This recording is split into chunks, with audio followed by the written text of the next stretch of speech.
Boa noite a todos. Nós damos graças a Deus por mais esse rico privilégio que temos de juntos estarmos aqui nessa noite, levantarmos as nossas vozes em oração. Isso mostra um senso de dependência que nós temos do Senhor e também de aprendermos juntos mais um pouco da sua santa e bendita palavra. Vamos abrir nossas Bíblias, Mateus capítulo 5. Mateus capítulo 5, a partir do verso 1.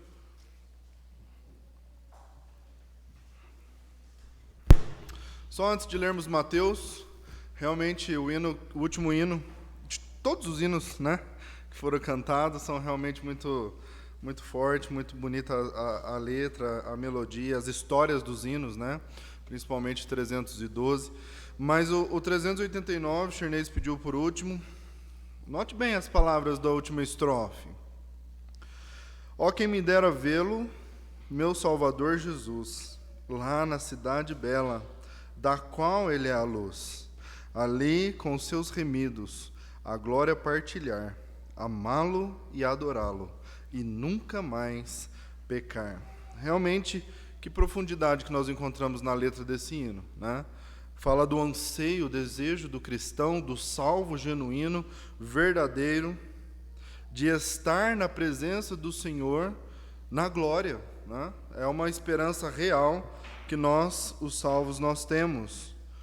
E nós vamos pensar um pouco nessa noite com relação à cultura da glória, a cultura do céu, que Jesus ele começou a ensinar essa nova cultura do reino dos céus, a partir dos sermões que nós vamos estudar, enquanto estaremos estudando o livro de Mateus, e começando aqui no capítulo 5, uma nova cultura, um novo proceder, um novo anseio, novos preceitos, e a gente vai analisar hoje no texto das bem-aventuranças, versículo 1 até o verso 12.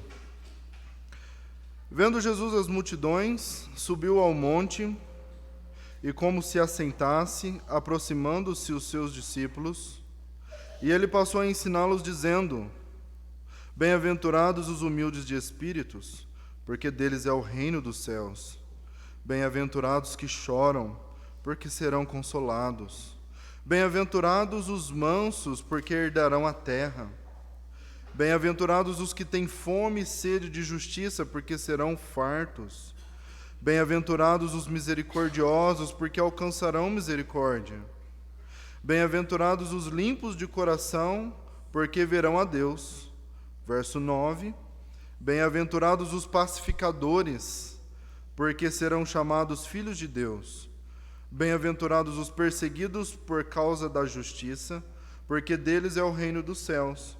Bem-aventurados sois, quando, por minha causa, vos injuriarem e vos perseguirem, e mentindo dizendo todo mal contra vós.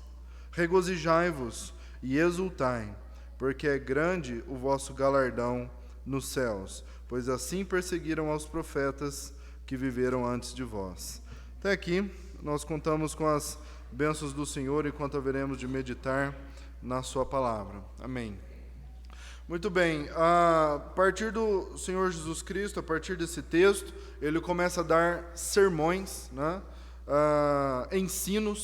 ensinos teóricos que ele estava mencionando, mas também ensinos práticos que ele mesmo estava colocando em prática e estava vivendo exatamente aquilo que ele estava ensinando. Por isso que as pessoas se admiravam do ensino, da autoridade de Jesus, porque elas diziam, ele não ensina como ensina os fariseus, mas ele ensina como quem tem autoridade. Ele fala com propriedade, porque aquilo que ele fala é justamente aquilo que ele coloca em prática, era justamente aquilo que ele estava vivendo. Agora nós já pensamos, até final de capítulo 4, o ministério de Jesus já estava a todo vapor, e Jesus pregando em muitos lugares, e a fama de Jesus percorria, muitas pessoas estavam seguindo Jesus.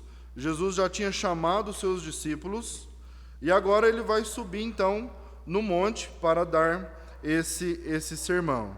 Interessante nós pensarmos que, como Mateus vai apresentar Jesus sendo o rei Messias aguardado, numa linguagem específica para os judeus, tanto que ele vai falar algumas vezes do reino dos céus, né? Justamente Jesus apresentando essa nova cultura do reino dos céus.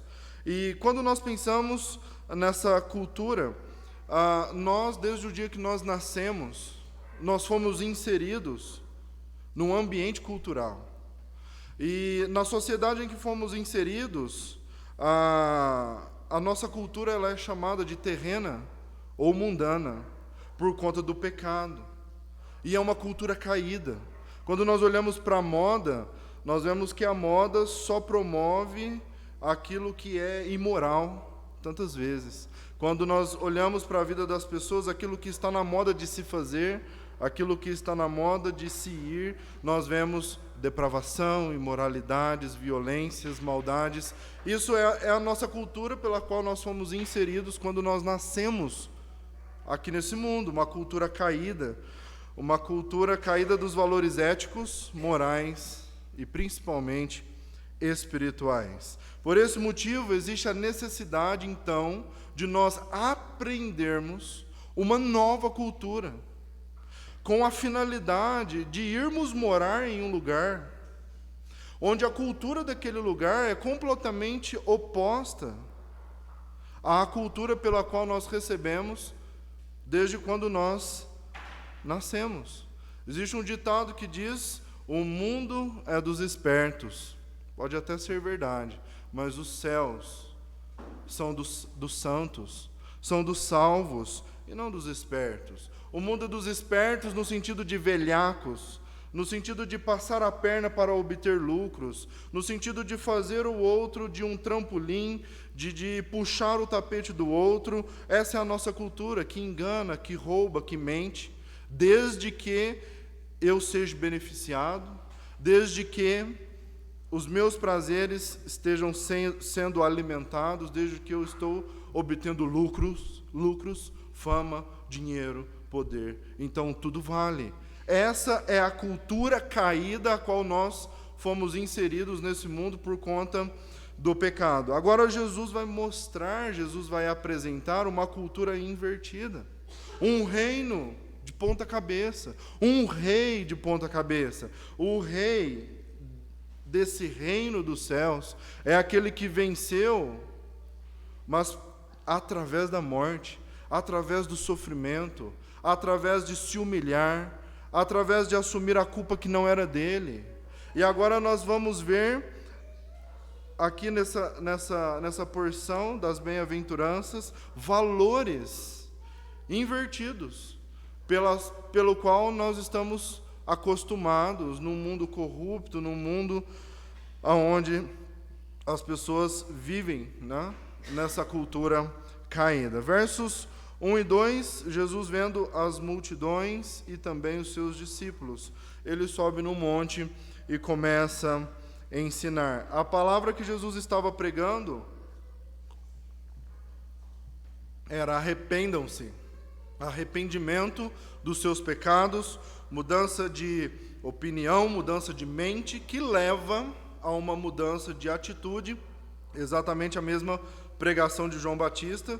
E Jesus dizia: o reino já está próximo, o reino já chegou, e agora a necessidade de arrependimento. Então as pessoas estavam ouvindo, seguindo, e nós vemos aqui, nesses primeiros versos, uma distinção de ouvintes, de público, de auditório que o Senhor Jesus Cristo tinha. A multidão e os seus discípulos. Não eram todos discípulos, e não eram todos multidão. Era duas classes de pessoas que naquele auditório que estavam ouvindo o Senhor Jesus Cristo, estavam representados pela multidão e pelos discípulos. Agora, qual é a diferença da multidão e qual é a diferença com relação aos discípulos? A diferença está na expectativa que ambos tinham a respeito do Senhor Jesus Cristo. A expectativa da multidão era a seguinte: Jesus, o que você pode fazer para mim? Eu estou doente, eu tenho um problema em casa, eu tenho um problema financeiro, eu tenho uma situação que eu não consigo resolver. Essa é a expectativa da multidão. O que você pode fazer para mim? Ao passo que a expectativa dos discípulos era justamente oposta. Jesus, o que eu posso fazer por ti? Como eu posso te seguir melhor? Como eu posso ser parecido contigo? Como eu posso fazer isso que o Senhor faz? Como eu posso levar essa palavra às pessoas que também estão perdidas? Aí nós podemos perguntar: quem de fato nós somos diante do Senhor Jesus Cristo essa noite? Ele está aqui, o Rei dos Reis, o Senhor soberano, o Senhor e Salvador, o Senhor Jesus Cristo. Nós ainda estamos inseridos na multidão, querendo as bênçãos de Jesus, ou estamos já no pelotão chamado de discípulos, que se identifica com Cristo, que anda junto com Cristo, que tenta pisar nas pisadas de Cristo e agora quer servir a Cristo? Quem de fato nós somos? Em qual auditório nós percebemos? Nesse trecho, nós vamos ouvir a palavra bem-aventurado, ou podemos traduzir por sucesso. Nós vamos entender que no reino dos céus, o que é sucesso no reino dos céus? Muitas das vezes, ao olhar para a cultura pela qual nós estamos inseridos, isso não poderia ser sucesso. Mas no reino dos céus, sim. Verso 3: bem-aventurados os humildes de espírito, porque deles é o reino dos céus. Humildes de espírito, em algumas traduções vai trazer a palavra pobre. Olha lá, versão NVI. Bem-aventurados os pobres em espírito, pois deles é o reino dos céus. E no original, a palavra grega usada nesse contexto é a palavra pitokos, que quer dizer mendigo, aquele que mendiga o pão que depende de outrem. É justamente um senso de dependência total, é justamente um senso de depender de outra pessoa. E o que Jesus está dizendo é justamente isso, que no reino dos céus, bem-aventurado, feliz ou sucesso para aqueles que são pobres de espírito, dependem do Senhor, no cuidado do Senhor, está confiado no Senhor, e o Senhor vai suprir necessidades, e o Senhor vai amparar, o Senhor vai dar o consolo. Isso é sucesso no reino de Deus. Agora, quando nós olhamos na cultura a qual nós estamos inseridos, depender de outra pessoa, isso não é sucesso. Isso é um sinal de fraqueza, isso é um sinal de humilhação, isso é um sinal de ser inferior. Na cultura a qual nós estamos inseridos, nós temos a necessidade de sermos independentes, termos condições de fazer tudo o que eu quero, de colocar em prática todos os meus sonhos, tudo aquilo que eu planejei, mas no reino dos céus, sermos humildes ou pobres, ou ainda mais profundo, mendigos, no sentido de dependermos sempre do Senhor a agir em nossas vidas. E ele continua, verso 4: bem-aventurados os que choram, porque serão consolados. Sucesso são as pessoas que choram. Muitas das vezes, na cultura que estamos inseridos também, isso é sinal de fraqueza. Eu cresci muito ouvindo: homem não chora, cala a boca, engole o choro. Essa é a cultura que nós estamos inseridas, e realmente passa uma certa rusticidade, né? Para nós somos homens, para os meninos, eu acho que vale muito a pena, num mundo onde se afeminam cada vez mais os homens, né? Então precisamos mesmo nessa atitude de hombridade, né? Nesse sentido é válido. Mas quando olhamos de um modo geral, a nossa cultura não aceita pessoas que choram, porque são consideradas emocionalmente fracas. emocionalmente fragilizadas, instáveis. Mas as pessoas que choram aqui são aquelas pessoas que se lamentam pela sua própria condição pecaminosa, se lamentam por conta do pecado, não aceitam o pecado na sua vida, não estão se conformando com esse mundo que é pecaminoso, não se conforma com a maldade, com a violência, com a imoralidade, com o caráter do ser humano que vai de mal a pior, o ser humano que vai numa descendente cada vez mais longe de Deus. Essa é a característica de sucesso do reino dos céus, as pessoas que choram pela sua própria condição pecaminosa, por não aceitar o pecado. Quando peca, se lamentam, o rosto se entristece, aquilo é um sofrimento, a pessoa chora diante da presença de Deus, e Jesus está dizendo: bem-aventurados esses que choram, sim, porque serão consolados. Todo o consolo o Senhor está providenciando, todo o sustento necessário vem da parte do Senhor. Então, o sucesso no reino dos céus são aquelas pessoas que choram pela sua própria situação. Lembrando daqueles 2 homens que foram ao templo com o propósito de orar, o fariseu orava de si para si mesmo, exaltando as suas obras, e o publicano nem mesmo ousava levantar os olhos ao céu, mas batia no peito, reconhecendo o seu estado pecaminoso, e dizia: ó Deus, sê propício a mim, pecador. É nesse sentido de lamento pelo pecado, é nesse sentido de o pesar que o pecado causa em nossas vidas, porque ele ofende o coração de Deus. É entender a gravidade, a intensidade do meu pecado, que é ofensa contra Deus. Verso 5. Cultura do reino. Como as pessoas naquele reino, elas se relacionam, né? Podemos usar exatamente essa expressão, como as pessoas no reino dos céus se relacionam. Jesus está nos ensinando essa nova cultura. Bem-aventurados os mansos, porque herdarão a terra. Mansidão é uma característica do reino. Nos nossos dias, numa cultura caída a qual nós estamos inseridos, mansidão muitas das vezes não cabe num ambiente corporativo, não cabe num ambiente profissional. As pessoas descoladas, as pessoas legais, são aquelas que muitas das vezes são grossas, aquelas que usam de palavrões para ofender outras pessoas. Existe na moda aí YouTubers que respondem perguntas dos ouvintes com palavrões e xingamentos. Isso está na moda. Isso faz parte da cultura caída e pecaminosa na qual nós estamos inseridos. Mansidão não faz parte. Agora, mansidão, ela é característica das pessoas que vão viver naquele reino dos céus. A mansidão é uma característica de sucesso no reino do Senhor. Mansidão no sentido de uma pessoa pacífica, no sentido de uma pessoa que foge da briga, que procura resolver da melhor maneira possível, sem partir para a agressão verbal, quanto mais a agressão física. Agora, a mansidão vai mais além.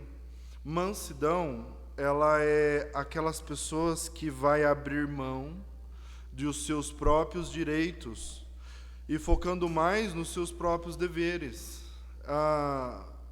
Eu fico irado, eu fico nervoso quando o meu direito ele é infligido, quando aquilo que é de direito é legítimo meu, aquilo eu estou sendo privado de exercer o meu direito, então eu quero ficar irado, eu quero ficar bravo, eu quero me impor naquela situação. Agora, a mansidão é justamente o contrário. Quando o meu direito está sendo infligido, eu abro mão para não causar uma contenda, para não causar uma situação adversa. E nesse assunto da mansidão, de abrir mão dos nossos próprios direitos, ninguém melhor para nos ensinar do que o próprio Senhor Jesus Cristo. Quando nós olhamos para Mateus capítulo 11, o verso 29, tomai sobre vós o meu jugo e aprendei de mim, porque sou manso e humilde de coração, e achareis descanso para a vossa alma. Quando somos manso, assim como o Senhor Jesus Cristo, nós vamos desfrutar de paz. Então a pergunta que temos que fazer: nós queremos ter razão ou nós preferimos desfrutar de paz? Porque às vezes abrir mão dos nossos direitos vai refletir numa paz. Mas se eu colocar a ferro e fogo os meus direitos em primeiro lugar, aquilo pode gerar uma certa desavença. E o Senhor Jesus Cristo, ele abriu mão dos seus direitos. Ele é simplesmente aquele que criou os céus, a terra e todas as coisas, o Rei dos Reis, entronizado nos mais altos céus, com milhares de anjos o adorando e prestando culto. Agora Jesus, ele vai abrir mão do seu conforto. Jesus vai abrir mão por um período de tempo daquilo que de fato era de direito dele, vai assumir a forma humana, e mais do que assumir a forma humana, vai se identificar conosco, que somos pecadores, e vai enfrentar uma cruz horrorosa a fim de pagar o preço dos nossos pecados. Isso é característica de mansidão. Abrir mão dos seus próprios direitos. Em algumas situações vai parecer injustiça, mas nesse mundo nós sabemos que não tem justiça. A justiça dos homens não promovem a justiça de Deus, nós vamos falar no próximo ponto. Mas Jesus, ele foi enérgico, ele pregou, ele chegou no templo, viu a bagunça que os cambistas estavam fazendo, virou as mesas, gritou com aquelas pessoas, Jesus se irou. Mas naquele momento, Jesus irado e Jesus enérgico, com a voz levantada, ele não estava defendendo o seu próprio conforto. Ele não estava defendendo os seus próprios direitos, mas sim a vontade do Pai, mas sim denunciando o pecado do povo e aquilo que eles estavam profanando, estavam fazendo no templo, profanando o templo e o nome de Deus sendo blasfemado. Jesus estava abrindo mão dos seus próprios direitos. Mansidão, característica de sucesso naquela cultura, aquela cultura celestial. Verso 6, bem-aventurados os que têm fome e sede de justiça, porque serão fartos.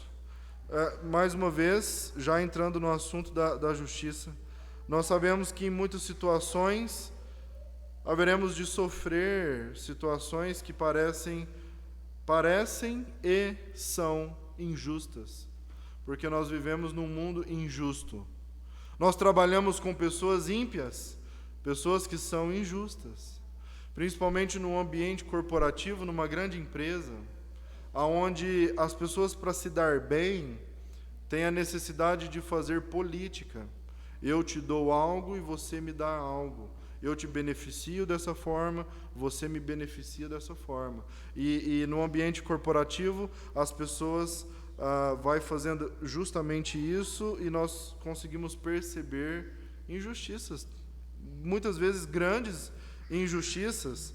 Relacionamento entre família, nós vemos a injustiça sendo executada muitas das vezes, e quando o homem tenta fazer justiça, nós sabemos que não é possível, porque a palavra de Deus deixa bem claro que a justiça do homem não promove a justiça de Deus. Isaías 64:6 fala que as nossas justiças, ou seja, aquilo que eu acho que eu faço de bom perante Deus, são como trapos de imundícia.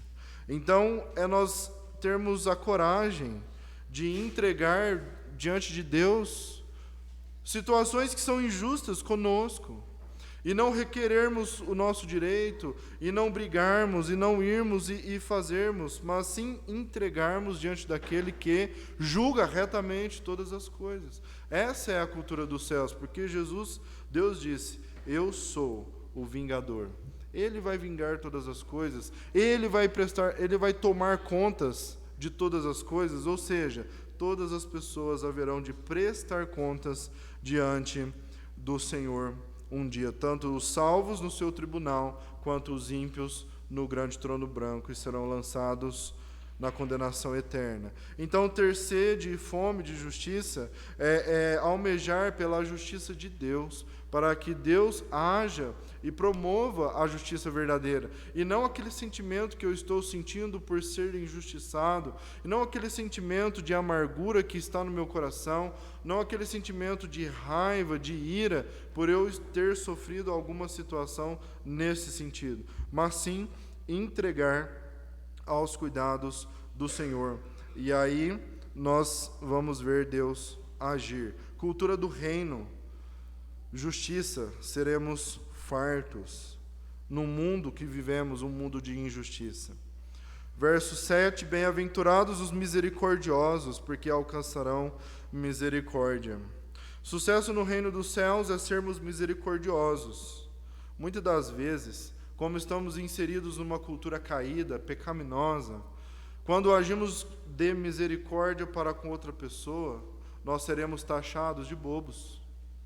Seremos taxados de aquela pessoa que foi feita de boba mais uma vez, e às vezes haveremos de ouvir que pessoas fizeram o que quis de nós, ficou como eles queriam, nada foi resolvido e fizemos um papel de bobo.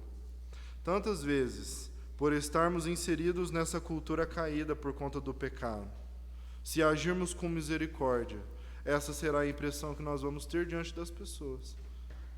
Às vezes seremos chamados de bobos, mas no reino dos céus, aquilo que promove o prazer de Deus, a comunhão com o Senhor, sermos misericordiosos, é nós refletirmos o caráter de Deus em nossas vidas. Para a chave de sermos misericordiosos, o próprio versículo explica: porque alcançarão misericórdia. É nós lembrarmos que nós também dependemos da misericórdia de Deus. E se não fosse a misericórdia de Deus que se renova todas as manhãs a meu favor, eu estaria perdido. Eu sou tão imerecedor da misericórdia de Deus quanto aquela pessoa também não merece a minha misericórdia para com ela. Então, quando eu tenho isso em mente, que eu também sou um devedor, que eu também dependo da misericórdia e do favor do Senhor para comigo, que eu também já ofendi outras pessoas, que eu também já errei com outras pessoas, que eu não sou melhor do que ninguém.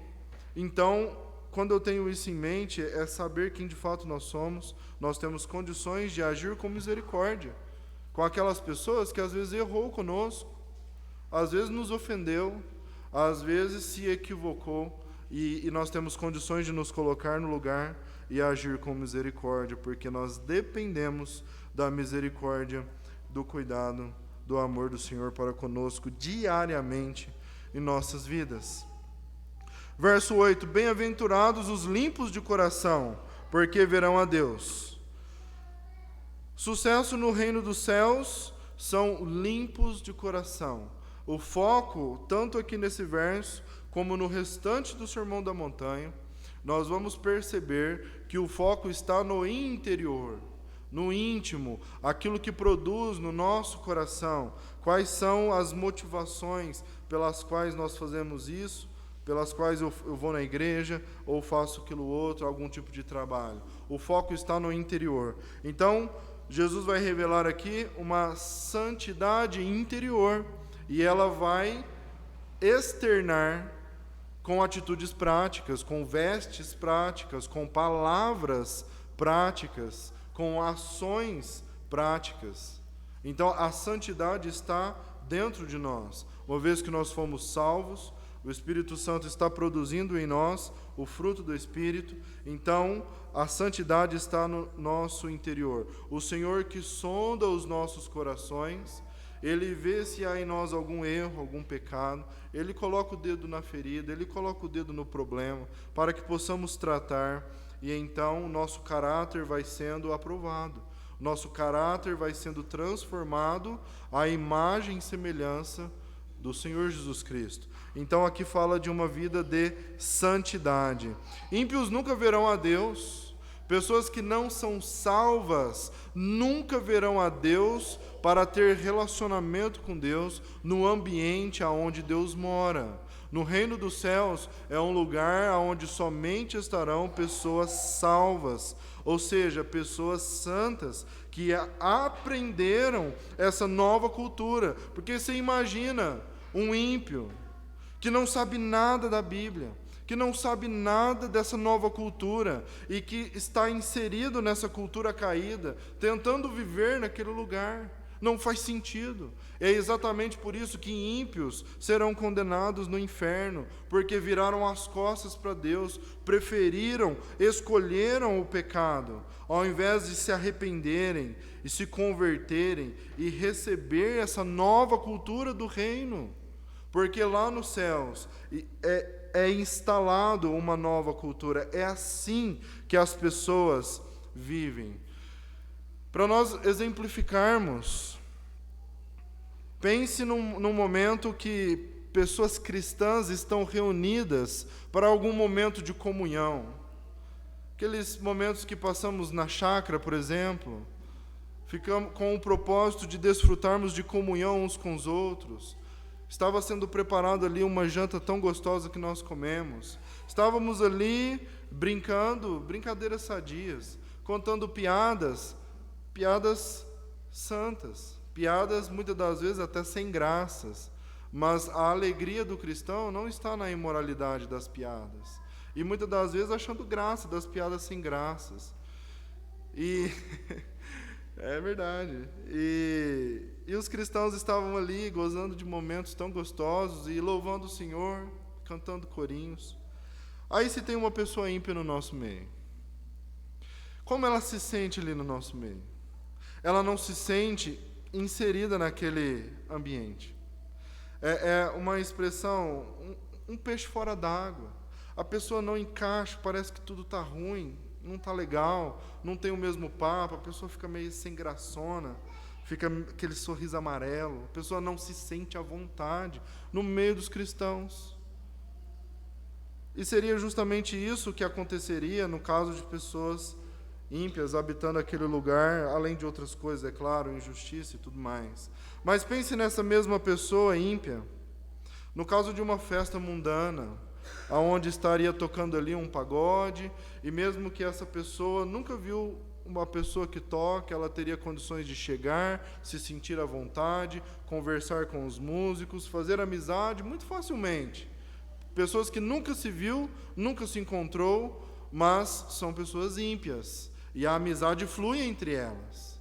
Ao passo que se tiver uma pessoa ímpia no meio dos cristãos, essa pessoa se sente deslocada, essa pessoa não se sente à vontade, porque de fato ela não nasceu de novo, ainda não é uma pessoa salva, e ela não entende aquilo que nós temos em comum. Então, bem-aventurados são os limpos de coração, porque nós veremos a Deus, nós vamos ver a Deus, vamos estar com Deus, comunhão plena com Deus, enquanto estivermos naquele ambiente, naquele reino, o reino dos céus. Verso 9, bem-aventurados os pacificadores, porque serão chamados filhos de Deus. Pacificadores são não somente pessoas que estão em paz com Deus, que é produzida através da justificação, Romanos 4 e 5, justificados, pois, mediante a fé, temos paz com Deus, por meio do Senhor Jesus Cristo. Não só pessoas que estão em paz, mas pessoas que promovem a paz. Pessoas que semeiam a paz, que não apagam o fogo jogando gasolina, né? Pessoas que ouvem uma fofoca e às vezes o clima está ficando pesado, ela não vai disseminar aquela fofoca, o fogo acaba ali nela. A fofoca para ali nela. Ela não vai passar a fofoca para frente, fazer mais picuinha. Ela não vai fazer mais fermento. Ela não vai fomentar aquela situação que pode ser danosa, né, com relação a relacionamentos. Mas são pessoas que vai acalmar os ânimos. A Bíblia é bem clara, uma palavra boa, branda, isso, tá vendo? Uma palavra branda acalma o furor. Desvia, né? Desvia o furor. E ao contrário, a palavra áspera, né? Ela suscita a ira, né? Então, é justamente isso. Pacificadores são pessoas que vai apaziguar, vai suavizar os atritos, vai resolver, né, conflitos entre duas pessoas, vai amenizar aquela situação de maneira a gozarmos de comunhão plena.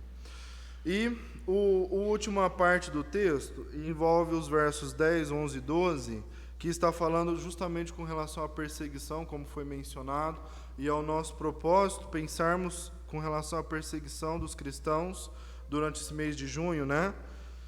Versos 10: Bem-aventurados os perseguidos por causa da justiça, porque deles é o reino dos céus.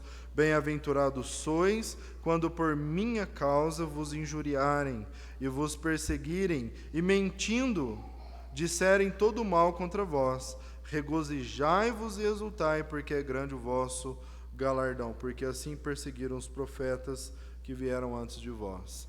Aqui Jesus está falando dos sucesso, aquelas pessoas que são perseguidas. Estranho, né? Mas é justamente isso, valores invertidos. Esse é o valor do reino dos céus, quando somos perseguidos, mas não porque nós deixamos de pagar. E agora a Claro não para de ligar. Uma perseguição que sofremos da Claro, né? Ou qualquer outro credor, né? Mas somos perseguidos por conta da justiça praticada, por conta da verdade, por conta do amor.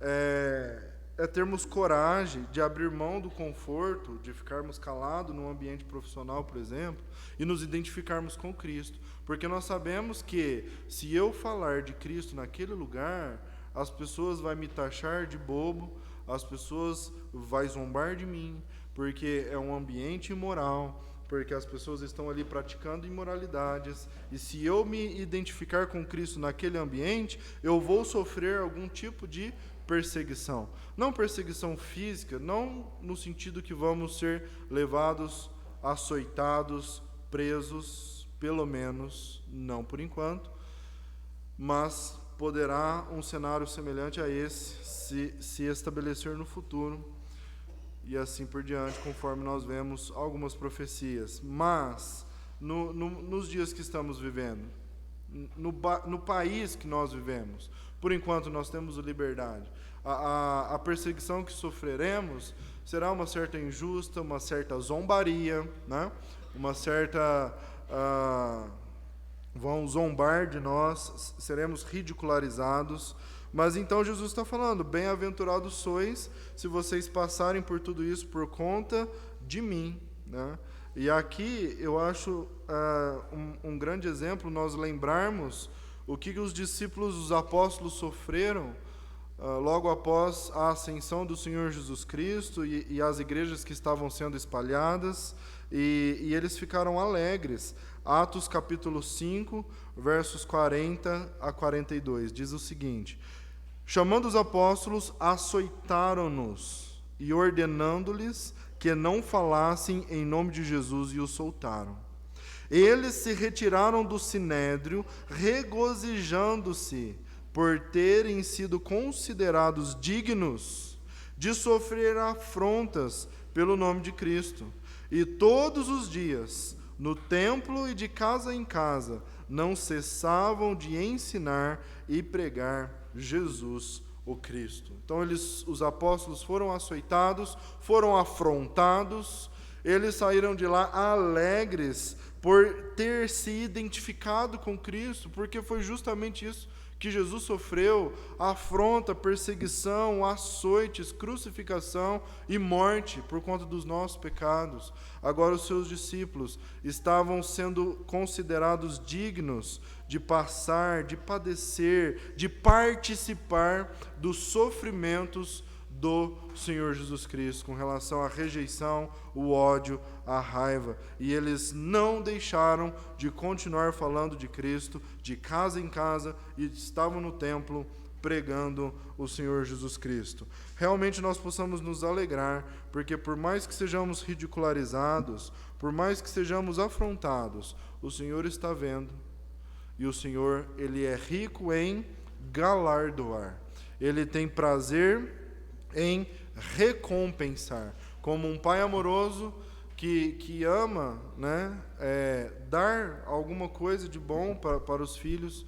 Deus, da mesma forma, Ele ama recompensar, Ele não é mesquinho, Ele não vai fazer contas, mas se tem alguém se identificando com Ele aqui e padecendo afrontas, zombarias, seja lá o que for, perseguição, Ele tem o prazer de retribuir, de galardoar, de recompensar, mesmo que Ele não precisasse fazer, Ele quer fazer, e isso enche os nossos corações de alegria, porque nós não estamos sozinhos, estamos sendo assistidos por aquele que também sofreu afrontas, perseguições, foi morto, mas tudo Ele venceu, e agora Ele está na glória, Ele é o Rei dos Reis e Senhor dos Senhores. Que realmente nós possamos entender essa nova cultura, a cultura que haveremos de desfrutar nos céus, que possamos aprender enquanto estamos aqui, já colocando em prática. Estamos fazendo um estágio enquanto estamos aqui, estamos fazendo